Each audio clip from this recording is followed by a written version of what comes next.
comenzado a hacer un análisis del ente. Y el primer resultado de esta analítica del ente nos daba a nosotros la composición en todo ente de dos coprincipios que están estrechamente ligados. El ser, actus essendi, como se dice bien en latín, y el modo de ser o la esencia. En algunas formas de la traducción se habla de esencia y existencia.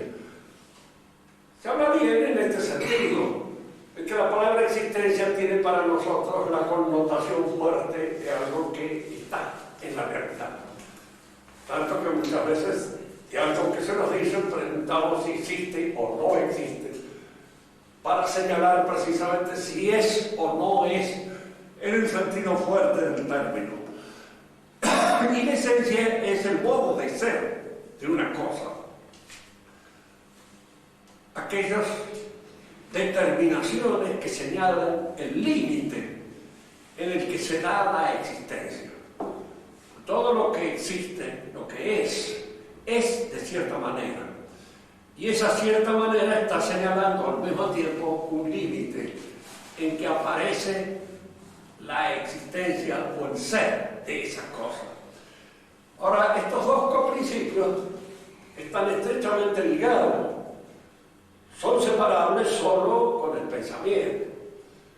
Y al mismo tiempo, porque uno de ellos, porque si no, no se distinguirían. Se distinguen precisamente porque uno está en acto, el actus essendi, el acto de ser, y el otro en potencia. Es decir, que el otro señala la limitación en que el acto de ser se propone, se establece, se da. Esta es la limitación. Solamente en Dios, el ser, el actus essendi y la esencia son una sola cosa. En Él no hay distinción, porque Él es lo que es. Recordemos siempre el principio del Evangelio final con que terminan nuestras misas. En el principio fue el verbo. Es decir, en griego es el logo, que indica mejor claramente que en el principio es la inteligencia. En el principio hay, lo que establece, lo que es una inteligencia. Ahora, la distinción de esencia y existencia, o de actus essendi y modo de ser, es una distinción que en la filosofía no se da nada más que en el pensamiento de Santo Tomás. En él se inicia. Y a partir de él, en sus seguidores más fieles. Diríamos, algún comentarista de Aristóteles, como podía ser español, que escribía en árabe, que se llama Averroes, él hizo una distinción, pero para él la existencia o el actus essendi era un accidente de la esencia. Y claro, no es un accidente, porque la esencia, para tener un accidente, tendría antes que haber existido y recibir el accidente sobre eso. Pero la esencia existe cuando efectivamente se realiza, y entonces lo que le da a la esencia su situación en la realidad es el actus essendi. Pero acá es cuando uno descubre de que la existencia le adviene a la esencia, pero no le adviene como una necesidad o como una exigencia impuesta por la esencia misma. Fíjense, si ustedes recuerdan, nosotros hemos hecho referencia al hablar de Descartes a lo que se llama el argumento ontológico, de donde se deduce la esencia de la existencia. Es decir, se deduce la existencia de la esencia, pero es un argumento falso que en realidad no corresponde ni siquiera para mostrar la existencia de Dios.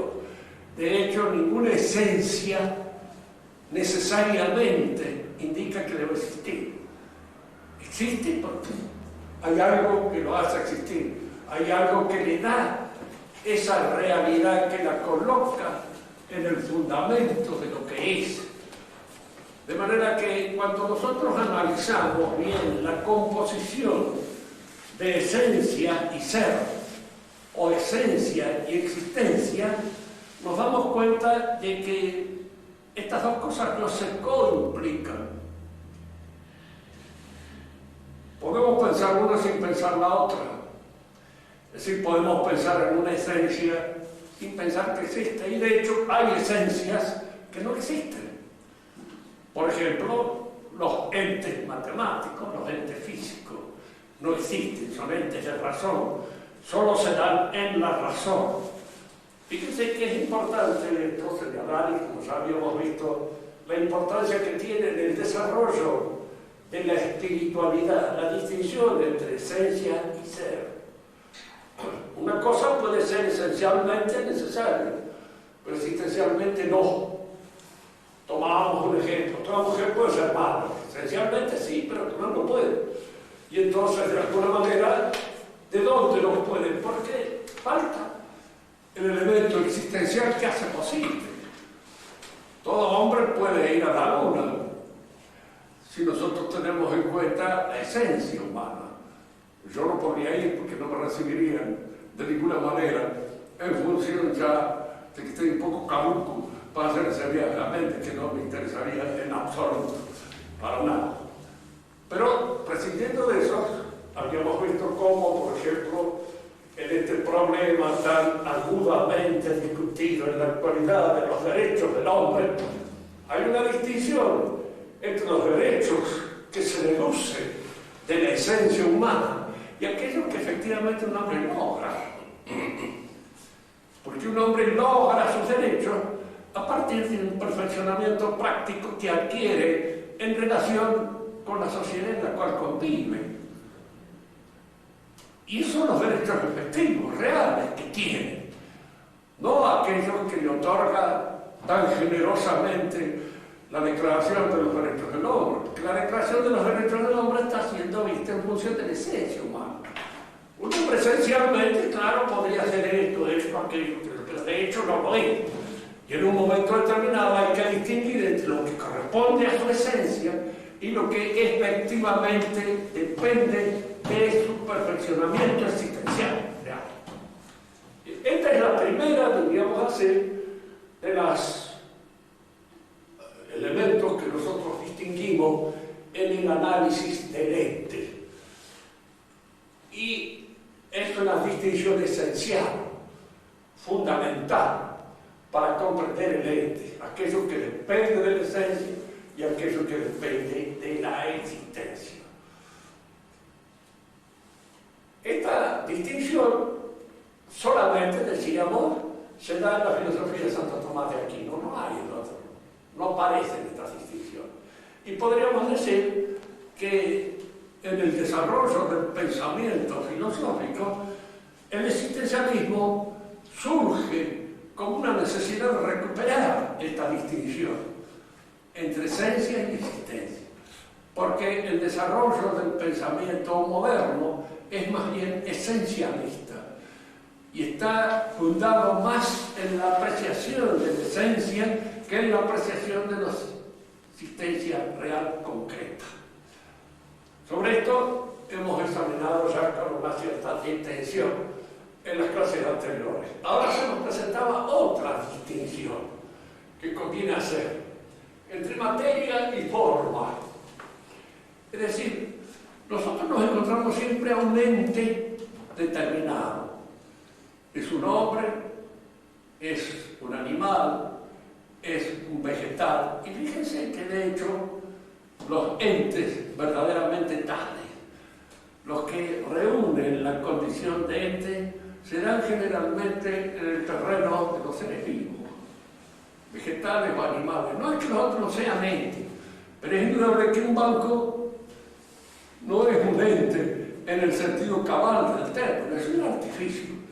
Y como todo artificio, pertenece a una entidad analógica, pero no al verdadero ente como tal, que siempre será la naturaleza, indudablemente, que es lo que constituye la entidad de un cascote.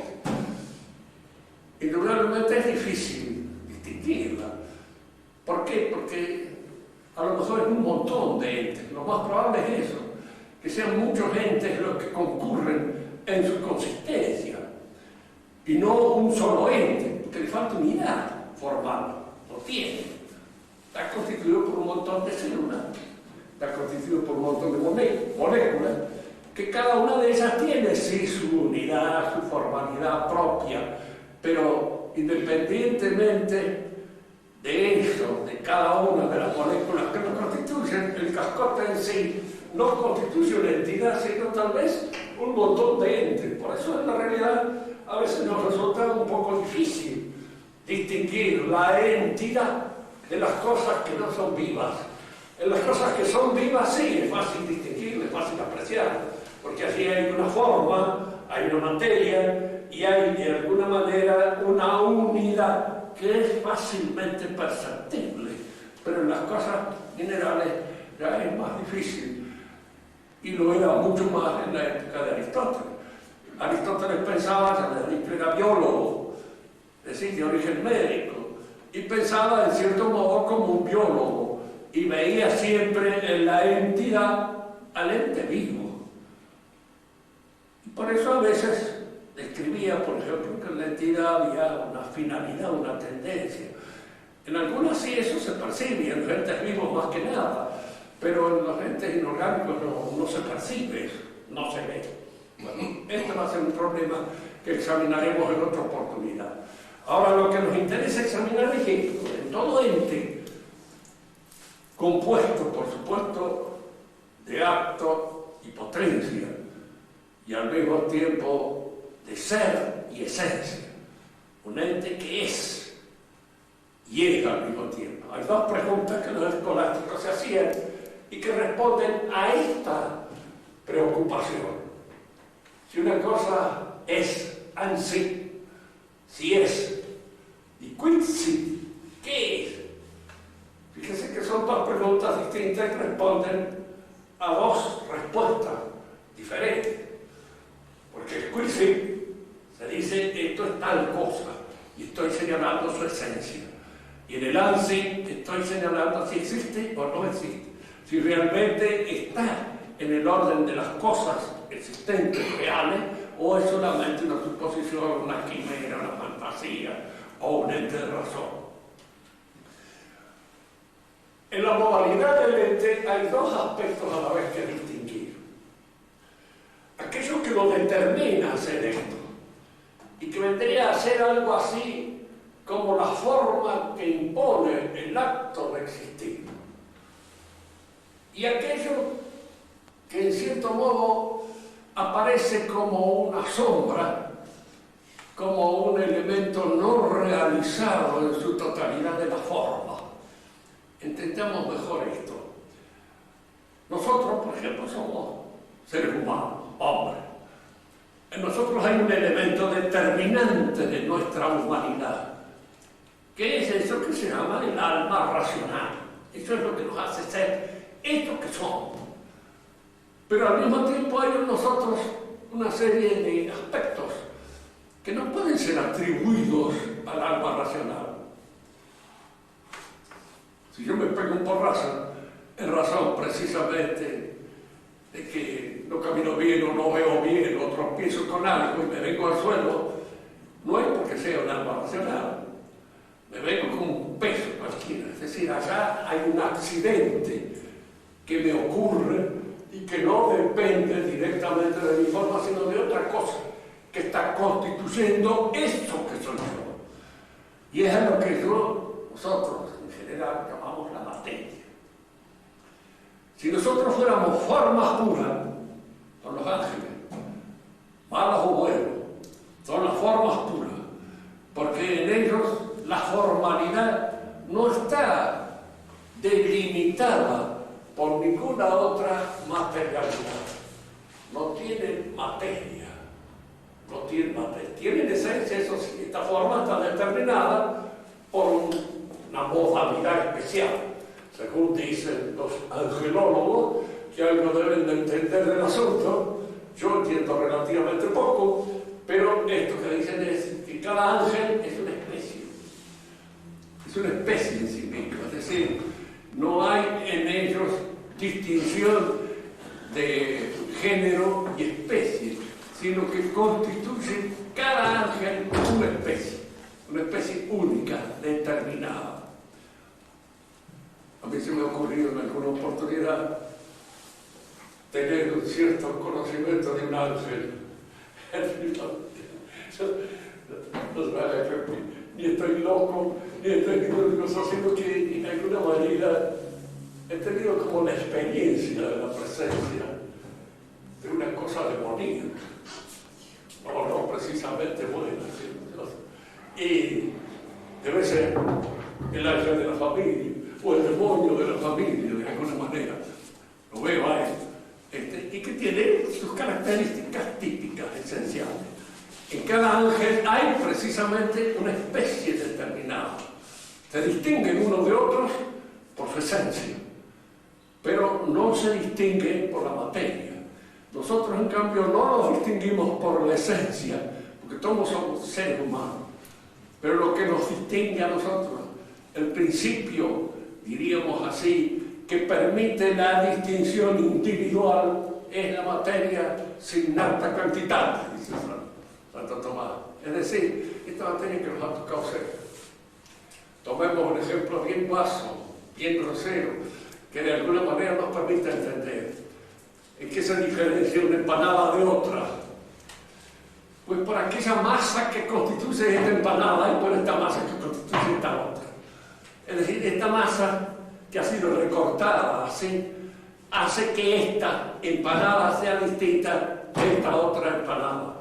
La forma es la misma, el contenido puede ser más o menos parecido, pero hay allí en la masa que la constituye materia signata quantitatis, determinada por la cantidad, la diferencia. Cada uno de nosotros hereda de sus padres todos aquellos elementos que lo constituyen. El alma es un principio que vivifica esa materia. Y de hecho, diríamos así, según el pensamiento escolástico, es dada por Dios en el acto de la generación. Vamos a examinar esto, que en alguna oportunidad ya lo hemos hecho antes, pero que lo podemos volver a hacer ahora, dando los argumentos que se emplean precisamente en el sentido escolástico.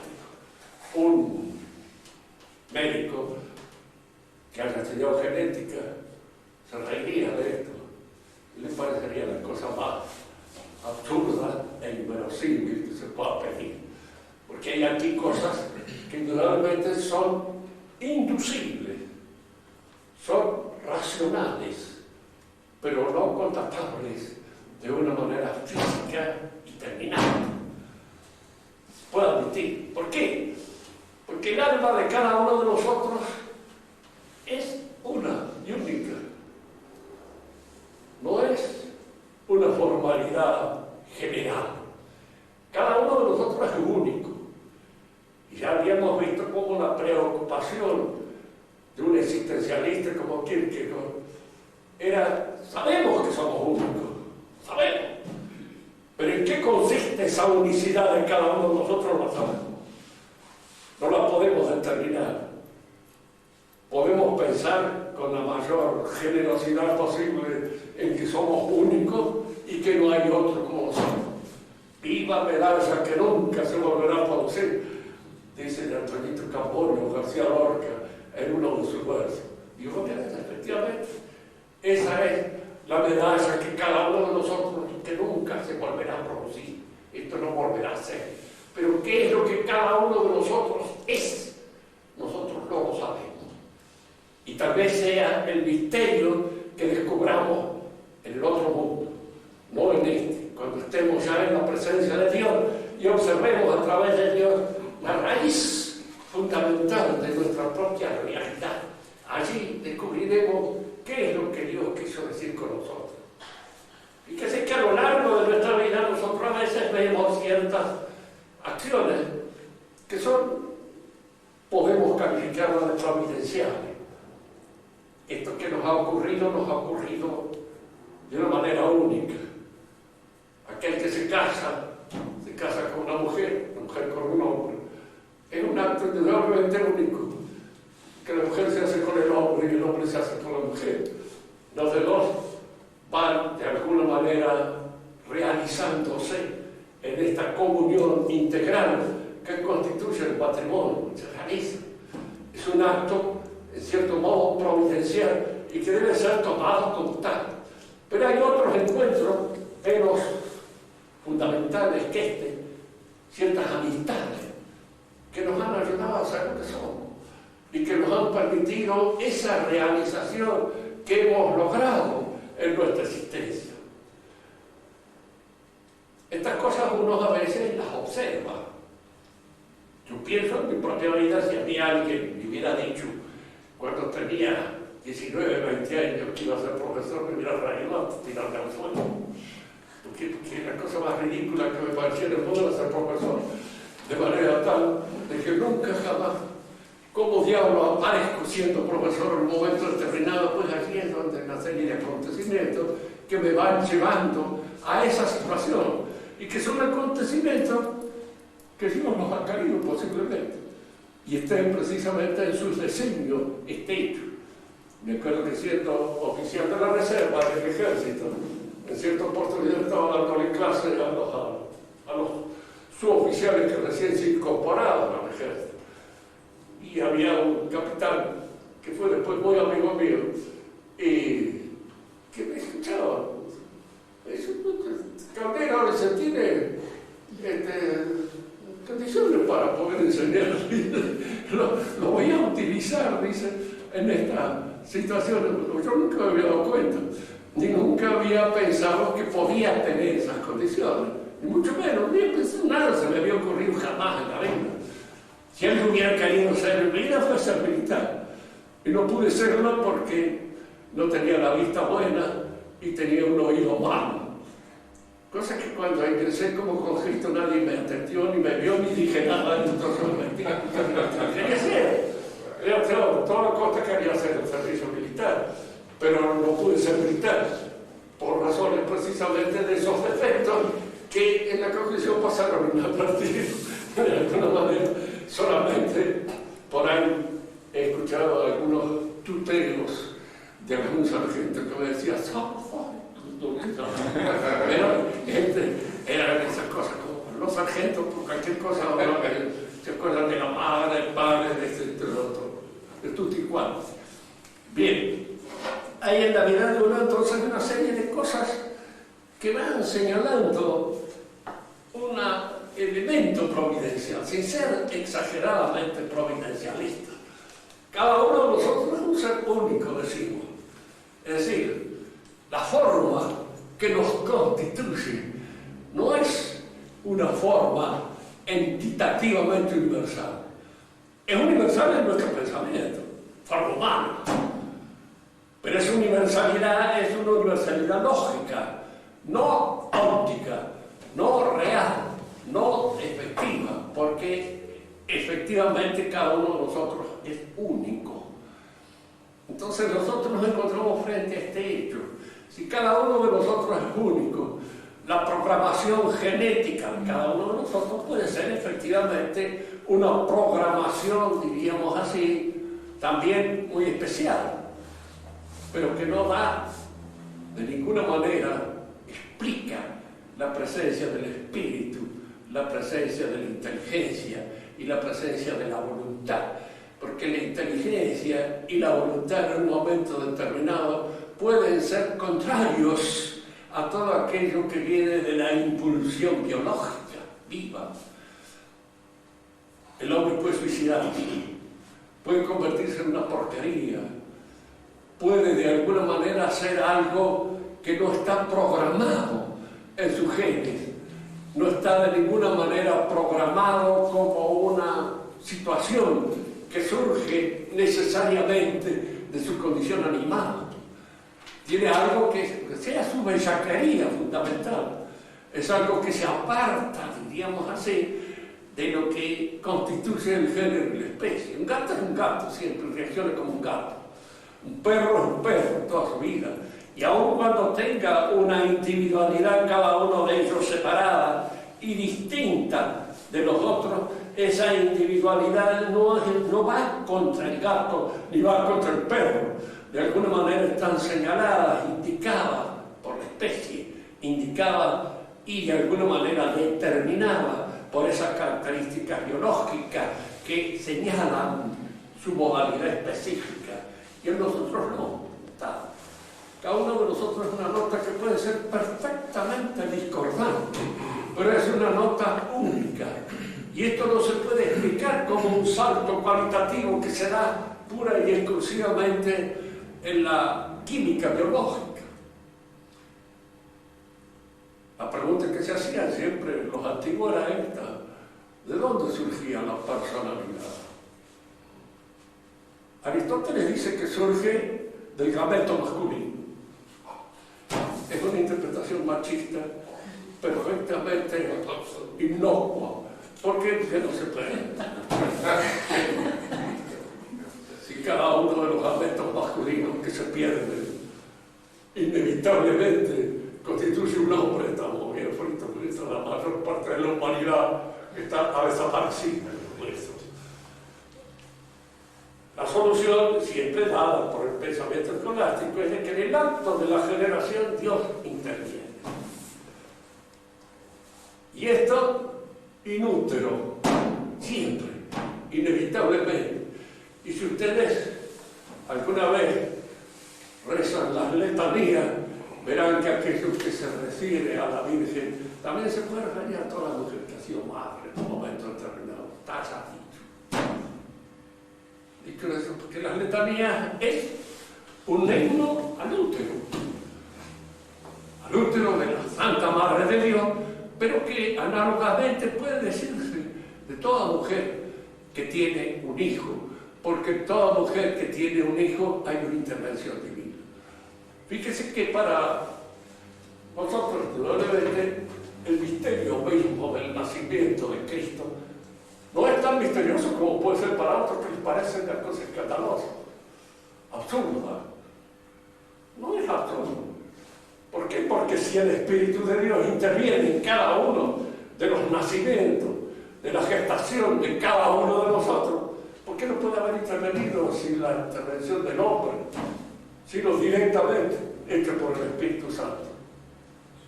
Por eso siempre creo yo, Catalina Emmerich, que ha visto a la Virgen muchas veces en sus visiones, dicen que tenía los ojos verdes, grandes. Yo pienso también esto de que Cristo debe haber tenido el mismo color de los ojos, porque el Espíritu Santo no tiene ojos, de manera tal de que lo más probable es que Él haya surgido con los ojos de la madre y ser parecido a la madre en función de que ha heredado las condiciones genéticas propias que se daban a la madre. Bueno,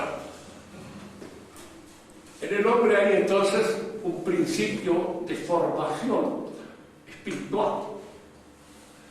Y esto indudablemente abarca toda la naturaleza del hombre, porque todo su organismo, en alguna medida, todas sus apetencias, todos sus instintos, están intrínsecamente sostenidos por la existencia del espíritu, de la espiritualidad. Y por eso también, porque ingresan en la espiritualidad y en las exigencias espirituales del hombre, es que pueden alcanzar una perfección y una sublimidad que no se da en lo puramente biológico, o pueden precisamente pervertirse a un grado que tampoco se explica en lo puramente biológico. Los animales pueden tener deficiencia, pero en general sus instintos son relativamente sanos. En el hombre los instintos a veces son degenerados, como consecuencia de la intervención de la espiritualidad en la economía del instinto. El espíritu interviene en la economía del instinto y lo, diríamos así, lo hace padecer esa situación de libertad que el espíritu impone. Por eso el instinto del hombre puede degenerarse, hipertrofiarse o sublimarse. El hombre que se dedica a Dios y que, como dice en el mismo Evangelio, es eunuco por la gracia de Dios, diríamos así, en él hay el instinto sexual, aparece allí sublimándose precisamente en ese amor a la pura espiritualidad. Y el hombre que se convierte en el Don Juan es de alguna manera, diríamos, y estoy hablando de los menos degenerados de todos, porque a fin de cuentas, Don Juan, como quiera que sea, responde en alguna línea a la especificidad masculina, pero siempre está pensando en la otra, y la otra no existe, la otra no es generalmente una ilusión, y es esa ilusión la que lo va conduciendo de imagen en imagen, de lo que podríamos llamar una pura, diríamos, una pura ilusión, y va corriendo detrás de esa ilusión. Pues yo siempre decía, Don Juan no es que ame a las mujeres, no las quiere, no las ama, realmente no ama, porque el que ama a la mujer ama a una mujer. Esto es fundamental, concreta, determinada, real, esta que le toca. Y el que ama se dispersa, su amor no ama a nadie, se ama a sí mismo. Y es a sí mismo, en cierto modo, lo que va buscando a través de todas esas figuras que atrae en un momento determinado, que atrae su concupiscencia, pero nada más. Es decir, en el hombre el espíritu tiene esta doble influencia. O bien puede sublimarlo, o bien puede, diríamos así, degenerarlo y atrofiar el instinto. El instinto de adquisición hay en hombre que alcanza, digamos así, una perspectiva prácticamente degenerativa, absurda. Gusta adquirir cosas, ¿qué va a sentirse más tranquilo, más seguro?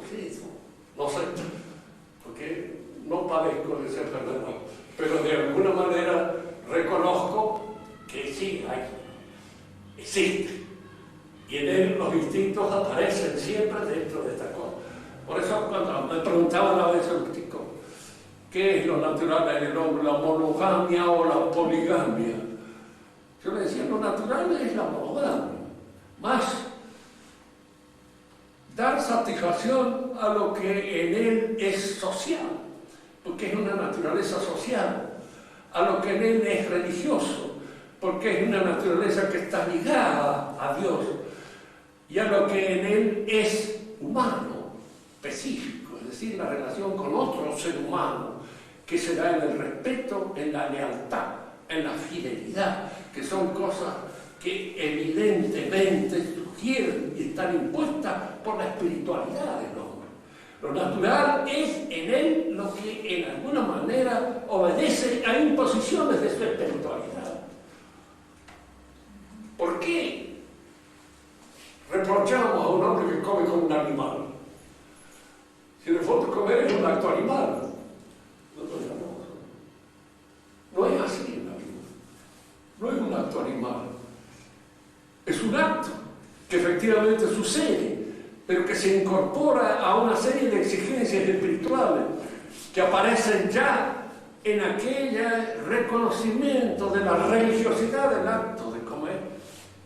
Para todas las religiones antiguas, la manducación, la comida, el acto de comer es un acto religioso, que se efectuaba religiosamente, tanto que el casamiento antiguo era la repartición de la misma comida entre el hombre y la mujer, que desde ese momento comían en el mismo hogar. El hogar era el lugar donde estaba el fuego sagrado, que en alguna medida representaba el espíritu de la casa, el espíritu del hogar, en el cual se rehacían y se hacían y se establecían las relaciones fundamentales de la vida del hombre. Por eso el acto de comer, la manducación, no es pura y simplemente una cosa biológica, es una cosa que ingresa en el terreno de la espiritualidad a través de lo puramente estético o a través de lo religioso. Lo natural en el hombre es cuando él obedece esas cosas. Y explicábamos en otra oportunidad que es natural en el hombre andar de lujo o vestirse. Pues realmente lo natural es andar vestido. ¿Por qué? Porque la naturaleza espiritual del hombre exige que lo que en él se desnude sean las cosas que representan más su espiritualidad. Rostro, las manos, todo el resto pertenece a lo que podríamos llamar su vida íntima, su intimidad no violable y que de alguna manera él no lo ofrece a la contemplación de los otros y ofrece aquello que en algún modo está en relación espiritual con los otros, rostro, manos, etc. Cada una de estas cosas. Por eso cuando hablamos de qué es natural en el hombre, tenemos que hacer referencia a la forma espiritual y no solamente a lo que es animal o corporal, porque eso pertenece al género.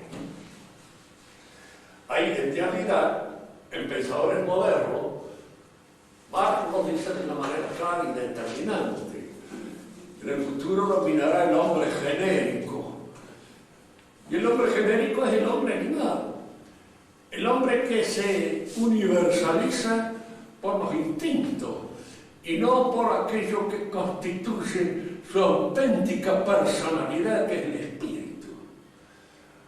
Y fíjense que esto que, diríamos, Marx pensaba dentro de un contexto un tanto utópico, como podía ser de que el hombre, cambiando las condiciones de su situación económica con la realidad, se modifica, se cambia, se convierte en un ser social. No ha podido establecerse eso nunca, al contrario, parece que por el caso completo no se convierte en un ser social, sigue siendo el mismo individualista, egoísta, agiotista, sinvergüenza que es en todos los momentos de la vida, sigue siéndolo, aun cuando se hayan cambiado la constitución, diríamos así, en la posesión de los bienes de producción. No altera la fisonomía característica, lo específico del hombre.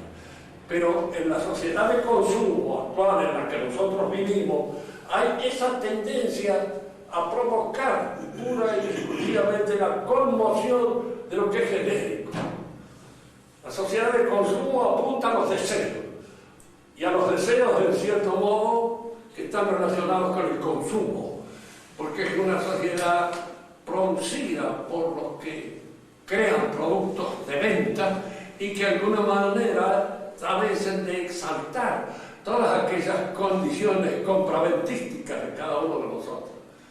Nos gusta esto, nos gusta el auto, nos gusta divertirnos, nos gusta descansar, nos gusta comer, nos gusta... Bueno, todas esas cosas son genéricas e indudablemente provocan el advenimiento del hombre genérico, que es el que está prevaleciendo cada día más dentro de esta sociedad en la cual nosotros vivimos.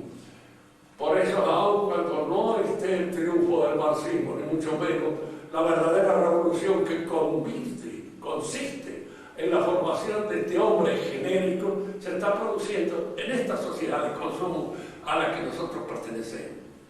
Siempre he sostenido que era mucho más revolucionario Norteamérica que Rusia. Y la razón a veces preguntan es muy simple. Cuando en Rusia un hombre no está de acuerdo con el régimen, con la ideología imperante en el gobierno, lo toma la policía, lo mete en un chaleco de fuerza y lo lleva preso y no se está de acuerdo, patadas. En Norteamérica no hace falta, él solo se va. El mismo va a consultar a un psiquiatra en cuanto se da cuenta de que no está de acuerdo con el consenso universal, con la pensée unique, dicen los franceses, o con la pensée bête, también suelen decir el pensamiento sonso, el pensamiento estúpido, que es el que impone la publicidad, el que impone, diríamos así, la propaganda, y es el que va conformando el carácter puramente genérico y animal de la mayor parte de la gente que convive en esa sociedad.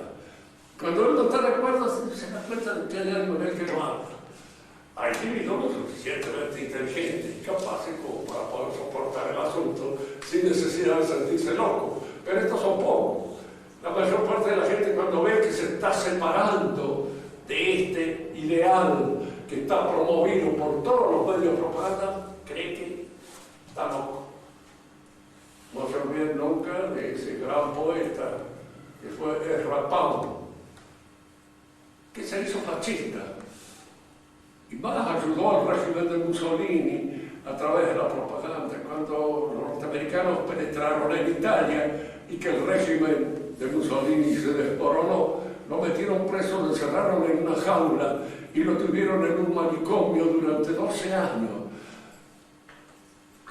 Les diré que no lo hicieron por maldad pura y exclusiva, porque podría haberlo fusilado simplemente por traición a la patria en un momento determinado, y le estuvo apoyando un régimen que entró en guerra con su propio país.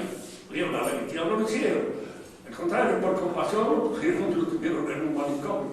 Salió de ahí y se fue a Italia otra vez de nuevo, donde terminó sus días así, porque le gustaba vivir en Italia y le gustaba el ambiente, diríamos así, de la sociedad italiana. En el hombre entonces hay ese aspecto formal que constituye aquello que lo hace ser un hombre, y a la vez está ese otro aspecto que lo hace y lo determina individualmente, que constituye su materia. Nosotros somos hijos de nuestros padres y algo de ellos llevamos en todo nuestro aporte, no solamente genético, sino todo nuestro modo. Y llevamos impreso también las características de la raza que pertenecemos. Hoy día no está de moda ser racista de muchos modos. No hay necesidad de serlo, pero las razas existen y se diferencian. Y no solamente a veces en los aspectos físicos, sino también en ciertos aspectos, en ciertas condiciones, en ciertos logros de carácter espiritual que en ciertas razas se dan con más facilidad que en otras, donde es más difícil, diríamos así, que eso se produzca. Cuando alguien dice, pero usted entonces cree que hay razas inferiores, razas en algunas cosas sí. De hecho se da, indudablemente los negros tienen una gran condición y facilidad para los deportes, y lo tienen, en razón precisamente de una cierta consistencia típica muscular, de sus huesos, etcétera, que les permite eso. Y no lo tienen para el desarrollo de ciertas obras pura y exclusivamente del espíritu, de la inteligencia, no tienen tanto. Por lo menos, así lo dicen las experiencias entre los norteamericanos mismos, lo cual es medio difícil hacerles entender ciertas cosas que el blanco las entiende más fácilmente. De hecho, diríamos, la raza se da. Hay un temperamento. Yo creo que no se necesita ser un fisionomista muy agudo para encontrar a Enrique cara de gallego, español. Tiene, no hay nada que hacer.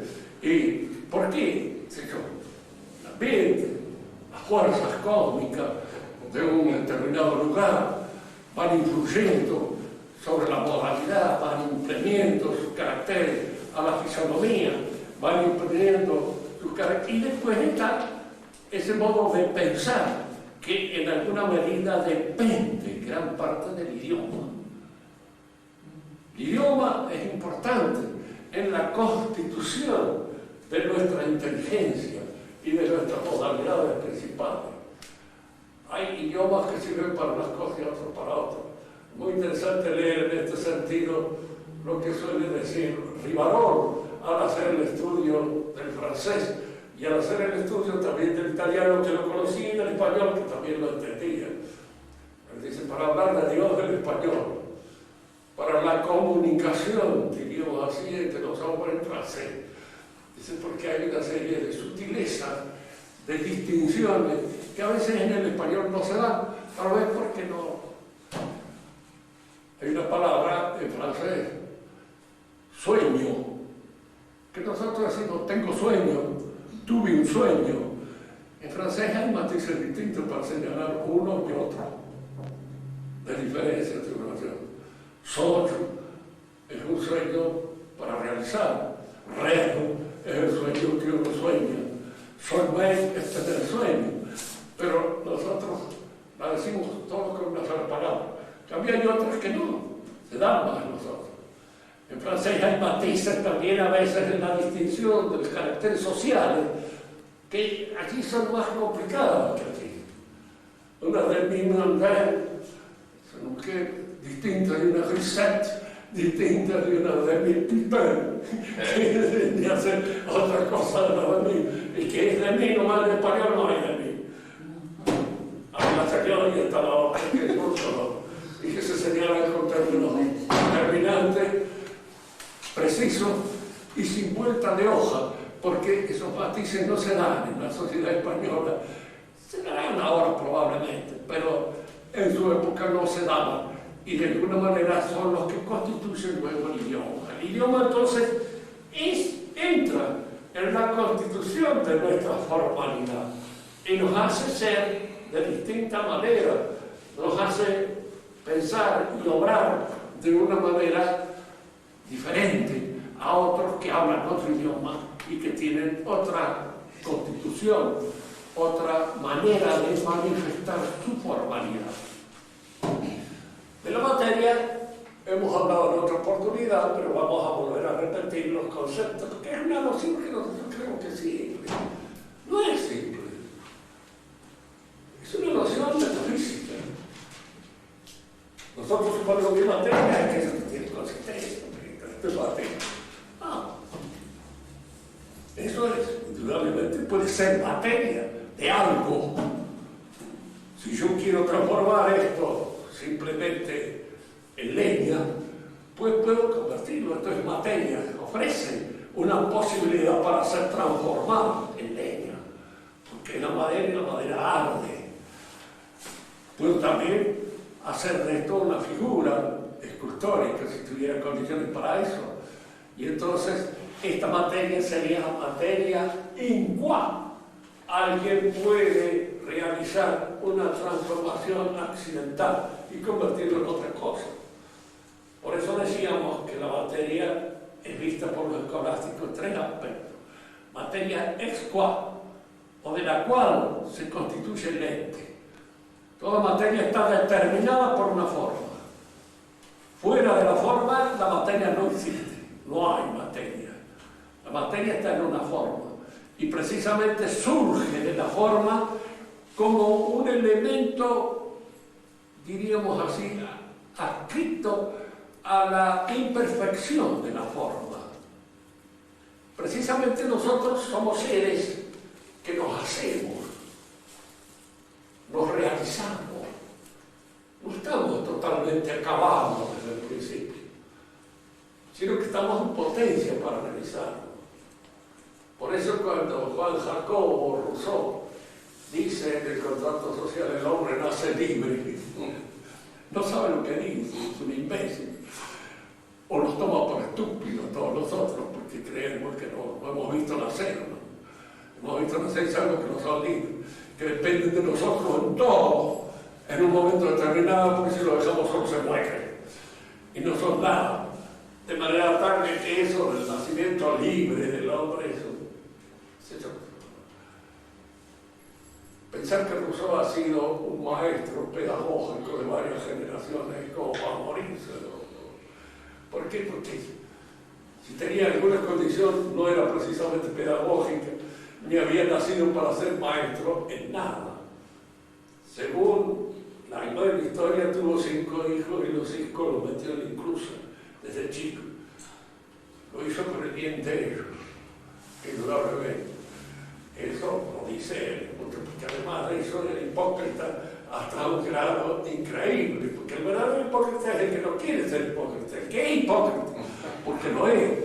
Y le surge la hipocresía de una manera espontánea y natural, tan espontánea y tan natural que él mismo no se da cuenta de que está cometiendo actos de hipocresía.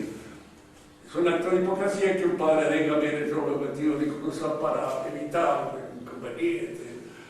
la pobreza que yo he tenido que padecer, etcétera, etcétera. Mi compadre hace una cosa de esa y se aguanta todo lo que sea, pero el amor a los hijos es una cosa real, efectiva, concreta, sí, se da. Y es una cosa que surge precisamente de la generosidad vital y de los actos vitales generosos, auténticos, que nacen de nuestra naturaleza. La formalidad entonces siempre se da adscrita a una materia, y la distinción entre forma y materia, ¿cómo surge? Porque hay ciertos accidentes que no le podemos atribuir a la forma. Yo les explicaba, si me caigo, no me caigo porque soy un animal racional, me caigo porque soy un peso, por una determinada cuestión de estabilidad física o material. Si salgo afuera y llueve y me mojo, lo mismo. No me mojo en mi alma racional, me mojo en el cuerpo y me enojo en todas aquellas cosas que constituyen un elemento que no puede ser interpretado en orden a la formalidad específica de nuestro modo de ser. Depende de la materia. Por eso se puede sostener, en cierto modo, la inmortalidad del alma. Es decir, que de esa forma, al perecer el cuerpo, sobreviva, es admisible racionalmente, es posible. No tenemos la absoluta seguridad, de ningún modo, nada más que a través de la fe, o a través, diríamos así, de ciertas experiencias de carácter metafísico, pero no es tan palpable. Yo no sé cómo será la sobrevivencia en el otro mundo, no tengo la menor idea. Jamás he sentido una comunicación de ese asunto, pero por ahí hay experiencias que a uno le permiten indicar de que no todo muere, no todo desaparece, algo queda. En la próxima clase seguiremos entonces con este tema, tratando de observar algunos aspectos que pueden haber quedado sin considerar en esta oportunidad. Si alguien quiere hacer alguna pregunta. Recién decía que la forma humana es única, pero sin embargo da la especie, que es general, o sea que sin embargo da la especie humana, que es general, o sea que cumple las dos funciones aparentemente. Da la generalidad de la especie y al mismo tiempo hace un individuo único e irrepetible. Tiene las dos características, la forma humana. Había allí un problema en esto, ¿no es cierto? Si la individualidad depende de la formalidad o depende de la materia signata quantitate. Ese es el problema, ¿no es cierto? Bueno, Santo Tomás sostiene que depende de la cantidad, es decir, de la materia signata quantitate, porque de hecho Dios, cuando crea nuestra forma, la crea en función de esa determinada cantidad material, hace en función de eso. Entonces usted ve cómo acá estos dos elementos obran, diríamos así, en la individualización del alma, como principio de individualización de la materia, pero como la forma es creada en función de la materia, y para esta materia determinada, en la creación misma del alma está impresa su distinción en función de la materia a la cual se refiere. ¿Se entiende, verdad? Porque este es el problema que a veces surge, ¿no? Si el alma de cada uno de nosotros es un alma individual, como tal, es decir, la individualidad vendría de la forma y no de la materia signata quantitate. Pero si la forma está hecha ya en su constitución íntima en relación a esa materia signata quantitate, es ahí donde se produce su individualidad, y es ahí como hay que entenderla. Pero, sin embargo, entonces en los animales entonces no funciona así. En los animales el alma surge, diríamos así, determinada por los elementos genéticos que lo constituyen. No es un alma, diríamos así, que tenga una personalidad determinada, ¿no? tiene una individualidad que está dada precisamente por la materia asignata, constantes. Este perro es distinto a este otro perro, pero ambos en su comportamiento siempre están dibujando, diríamos así, una modalidad que es la de la especie y no la del individuo determinado. Pero Un perro, nunca lo he escuchado decir, me estoy harto de ser perro. Como dice Neruda, sucede que me canso de ser hombre. pero lo que tienen de raza perruna, perro, ¿se los da también la cantidad? ¿O en este caso la forma interviene en forma más genérica? No, la forma está hecha en función siempre de la materia asignata, cantitata. Ah, bueno, no, sí. No, porque el perro está individualizado por la materia asignata. Y eso es lo que lo individualiza. La forma es específica. Es igual la de este perro que la del otro, pero se distingue precisamente en este aspecto que constituye su materia asignada.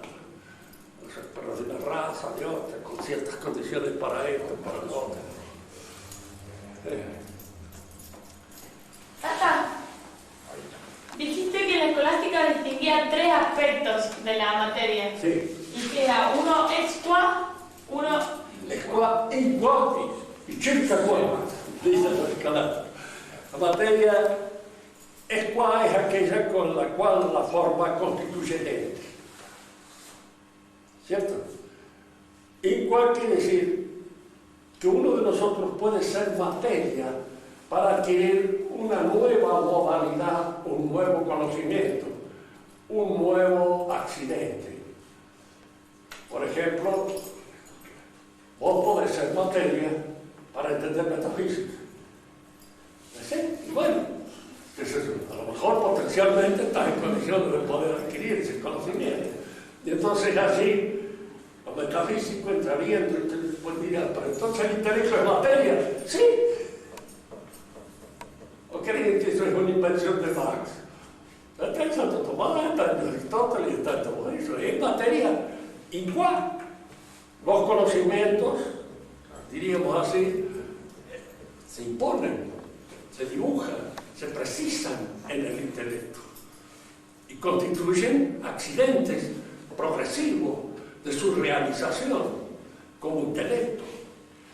Y la materia chica, ¿cuál es aquello acerca de lo cual? Vos cuando estudias, ¿qué materia estás estudiando? ¿No te preguntan así? Y bueno, esa chica, ¿cuál? Es aquella cosa que en un momento determinado se convierte en el objeto y en el propósito de una facultad o de una intención determinada. Por ejemplo, el derecho de cada uno es materia de la virtud de justicia, porque la virtud de justicia consiste en dar a cada uno según su derecho, en la medida en que yo lo entienda, porque la justicia siempre se da en la voluntad. Tengo la buena voluntad para dar a cada uno según su derecho, pero antes tengo que entender cuál es el derecho del otro. Y siempre los actos voluntarios obedecen a una impulsión de carácter cognoscitivo, de un acto inteligente. En Dios mismo la inteligencia está sobre su voluntad.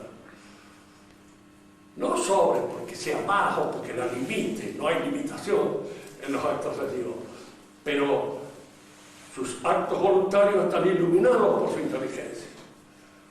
No puede hacer un acto involuntario absurdo. Esto está en el Corán para el Dios de los mahometanos, que según Pablo II tiene el mismo Dios que nosotros, pero parece que hay alguna diferencia entre uno y otro.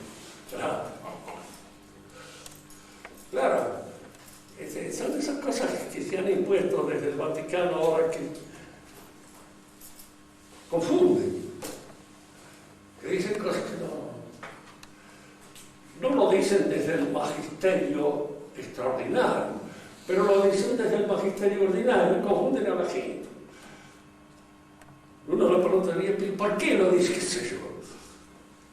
En los Europa pasa mucho tiempo en que la política de ellos prima sobre su condición de administración de la verdad.